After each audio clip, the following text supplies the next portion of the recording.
maintindihan at di mo malaman kung saan ka tutungo.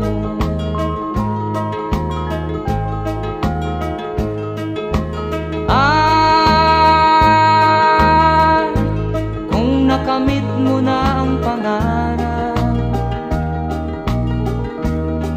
di pa rin masiyahan, ang nais mo'y madagdagan, limot mo na ang iyong pinagmulan.